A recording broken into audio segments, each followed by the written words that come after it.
December 16, 1944, Ardennes Forest. Cold, black, silent. A winter stillness hangs over the rugged Belgian hills like a shroud of glass. The wind does not blow, the snow does not fall, the sky is a seamless vault of pre-dawn iron. Nothing moves. Nothing warns the American soldiers dug into their shallow foxholes that history is about to erupt around them with a fury not seen on the Western Front since the dark days of 1940. At 5:30, the forest breathes in. At 5:31, it explodes. German artillery tears open the night. Crashing fire leaps from ridge to ridge as thousands of shells detonate in a single orchestrated blow. Trees splinter. Snow erupts into boiling clouds. Communications lines snap under the deluge. American outposts, thin, undermanned, scattered, vanish under the opening blast of what will become Hitler's final gamble, the Battle of the Bulge. What the Germans do not know, what they cannot know, is that hidden among the American positions is a weapon unlike anything they have ever faced. A weapon the Allied High Command has guarded with absolute secrecy. A weapon tested far away, in the Pacific Typhoons and Maryland fields, perfected only months before, and shipped across the ocean under the highest classification the U.S. military had. It is not a tank. It is not a bomber. It is not a new kind of explosive. It is a fuse, a device no bigger than a light bulb, no heavier than a grenade. But inside this small steel capsule is a tiny radio brain with the power to change modern warfare forever. It can sense its surroundings. It can decide when to explode. It can turn an ordinary artillery shell into something intelligent, something aware, something deadly beyond measure. This is the proximity fuse. For the American gunners of the 2nd, 9th, and 30th Infantry Divisions, men half frozen, half starved, and completely caught off guard by the German counteroffensive, this fuse will be the thin line between survival and annihilation. In the hours after the German assault begins, columns of infantry push through the Ardennes in tight formations. It is the only way they can move quickly across narrow forest tracks. Officers shout commands as they guide their units forward, confident that the dense woods and heavy fog will shield them from Allied aircraft. Confident that American artillery, firing traditional impact shells, will be largely ineffective in such terrain. But the fuse inside those American guns is not traditional. By noon, the visibility has risen just enough for U.S. forward observers to call in fire. And when they do, something unprecedented happens. Shells detonate not on the ground, not against trees, but in the air, at the precise height where their shrapnel can rain death upon German troops. The first barrage scythes through an entire battalion. The second shreds the remnants as they attempt to reorganize. The third seals their fate. In the space of minutes, not hours, hundreds fall. 700 German soldiers are killed, wounded, or incapacitated so completely that the assault collapses into chaos. Survivors describe it with a single phrase that will echo through post-war testimonies. It was like the air itself was exploding. This is the story of how that moment came to be. A story of genius hidden behind laboratory walls. A story of secrecy, urgency, and scientific warfare. A story of American gunners firing a weapon whose existence was known only to a handful of men in the entire European theater. This documentary will take you from the frozen foxholes of the Ardennes to the quiet laboratories of American universities. From desperate battlefield improvisation to the classified corridors where the proximity fuse was guarded like the atomic bomb. It will reveal how a device no larger than a man's thumb reshaped artillery forever, turning it from a blunt instrument into a precision machine. And it will follow that December morning, minute by minute, as the German attack, a force meant to crush the Allied line, instead collided with a weapon that rendered their tactics obsolete. This is not just a tale of technology. It is a tale of timing. A tale of fate. A tale of how a war, balanced on a knife's edge, was tipped by something so small it could be held between two fingers. This is the origin of the proximity fuse, and the story of the day it wiped out 700 German soldiers in a single, devastating artillery barrage. The weapon no one was supposed to know about. To understand the full scale of what happened in the Ardennes, we must travel backward, not to Europe, but to the United States. Not to generals, but to scientists. In the late 1930s, American technology lagged behind Europe's. Radios were large, fragile, and unreliable. Tubes shattered under vibration. Circuits burned out under heat. Nothing existed that could survive the violent shock of artillery launch, tens of thousands of GS, enough force to flatten steel. Yet America's survival would come to depend on doing the impossible, creating a miniature radio that could detect distance in real time, withstand launch, and detonate a shell at the perfect moment. The idea originated from a simple question. What if a shell didn't have to hit something to explode? What if it could explode near it? The answer would unlock a revolution. But before the invention could reshape battlefields, it would need to prove itself in skies and seas, against Japanese aircraft raining down on American ships. The U.S. Navy pushed the project forward after the shock of Pearl Harbor. Engineers at Johns Hopkins Applied Physics Laboratory worked day and night. Dozens of prototypes exploded during testing. Some detonated prematurely. Others fizzled out. Many simply failed to arm. But the concept was too powerful to abandon. Slowly, they shrank the components, strengthened the tubes, tuned the circuits, hardened the casings. Each improvement carried a cost, in time, money, or men. But by 1942, the first functioning proximity fuses were ready for combat. Their debut came during the Solomon Islands campaign. Japanese dive bombers, confident and deadly, swooped toward American cruisers, only to be ripped apart by shells that exploded beside them, not beneath them. Pilots were stunned. Crews were stunned. Allied commanders realized instantly what they had, a weapon that multiplied the effectiveness of anti-aircraft fire by a factor of 5, even 10. The fuse became so secret that any unexploded shell had to be immediately destroyed. Commanders warned their men, if the enemy captured one, the entire strategic advantage would vanish. This secrecy would follow the fuse into Europe, and into the forests of Belgium. 2. December 1944. A front in trouble. By late 1944, the Allies believed the war was nearly won. The breakout from Normandy had shattered German defenses.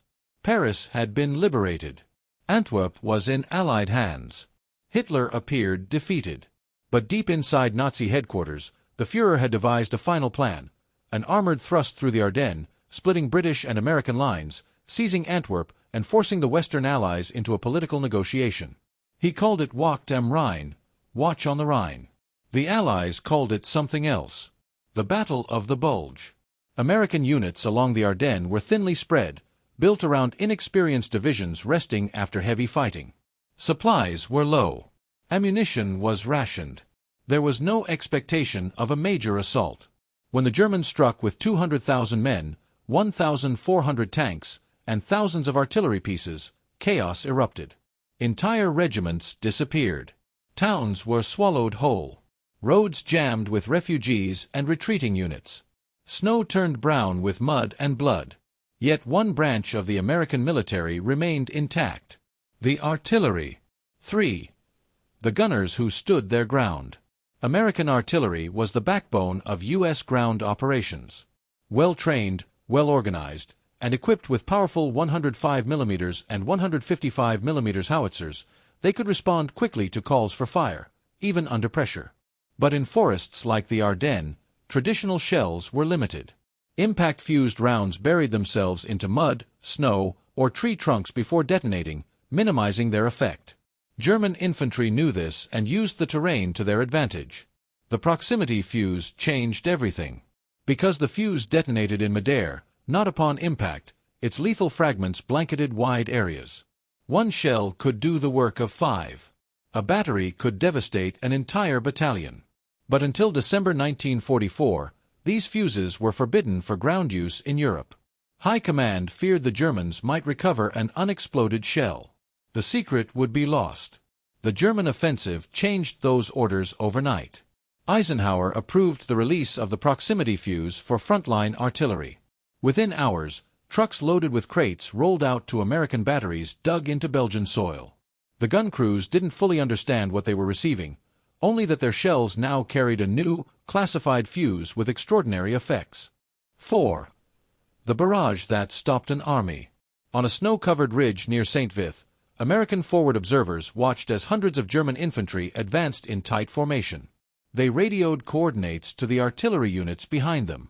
Battery B, 155mm howitzers, loaded the new shells. The first round screamed overhead, trailing faint arcs against the gray sky. German troops dove for cover, expecting standard impact detonations. Then the shells exploded, 10 feet above their heads.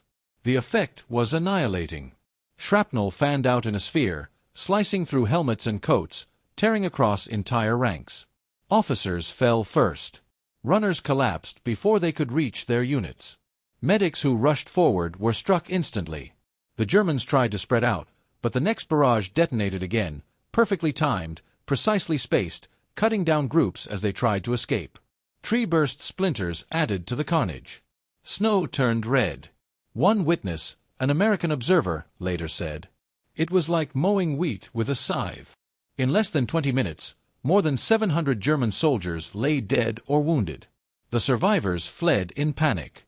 The attack sector collapsed.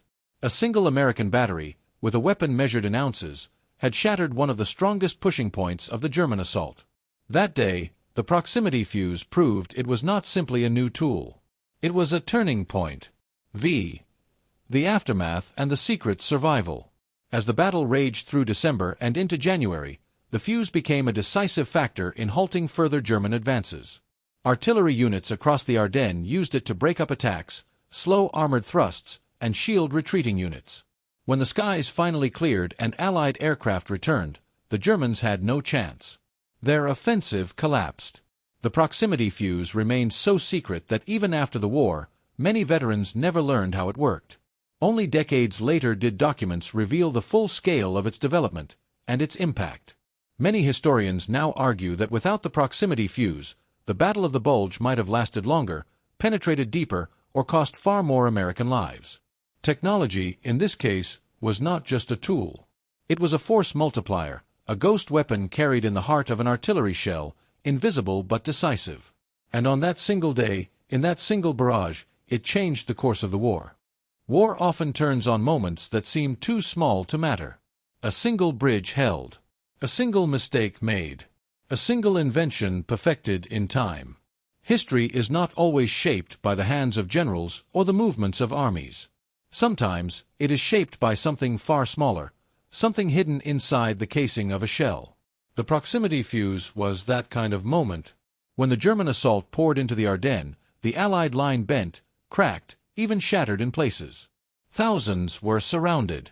Hundreds disappeared. Entire sectors dissolved under pressure. It was a battlefield teetering on the edge of collapse. Yet amid that chaos, the fuse stood firm. It turned American artillery from a blunt weapon into a scalpel of the sky. It struck not where the enemy was, but where the enemy would be. It made foxholes obsolete, cover meaningless, formations suicidal. It forced German commanders to rethink their tactics on the battlefield where they had hoped to reclaim victory. But beyond the battlefield, the proximity fuse carried a symbolic meaning. It represented something larger than war, a demonstration of what a nation can accomplish when science, industry, and urgency are fused together. It showed how ideas born in laboratories could influence the tide of conflict as decisively as tank battalions or aircraft carriers. Behind the invention were countless minds: engineers, physicists, machinists, mathematicians, electricians, and soldiers who tested prototypes with their own lives at risk. Their work remained hidden, uncredited, unknown to most of the world. Yet their creation saved thousands of Allied soldiers and hastened the end of the conflict. For the German troops who faced the fuse that December day, the experience was beyond comprehension. Some believed the Americans were firing a new kind of gas. Others assumed the shells were guided.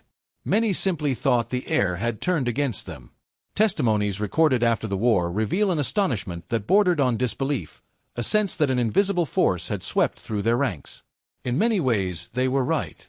The proximity fuse was invisible, silent, unseen, but its impact echoed across the battlefield, across the front, and across history. As we look back on that bitter winter of 1944, we see the larger story: a world at war, nations fighting to survive, soldiers freezing in foxholes under a sky too dark to promise hope. But we also see the small threads woven into that larger tapestry: the inventions, the decisions, the moments that altered outcomes. A fuse, a shell, a burst above a snow-covered German column. 700 casualties in minutes. An offensive halted. A war accelerated toward its conclusion. Today, the proximity fuse stands as one of the most important technological achievements of World War II, an advancement ranked alongside radar, code-breaking, and the atomic bomb. It reshaped artillery doctrine for every major military power. It became the basis for modern airburst munitions. And it remains a testament to the power locked within the smallest components of war. But perhaps its greatest legacy lies not in what it destroyed, but in what it preserved, the lives of soldiers who might otherwise have fallen in those brutal winter forests. Men who would return home, build families, and pass on stories of the war, though many would never know that a tiny fuse, hidden inside a shell, had helped save them. The Ardennes forest has grown peaceful again. Snow falls on the quiet hills where once fire rained from the sky. The ground that shook with artillery now rests in silence. The trees that splintered under the concussions now stand tall once more. The war is gone. But the story remains. A story of science. A story of courage. A story of a fuse that changed everything. And on that winter day, in a single, devastating barrage, it wrote one of the most extraordinary chapters in the history of modern warfare.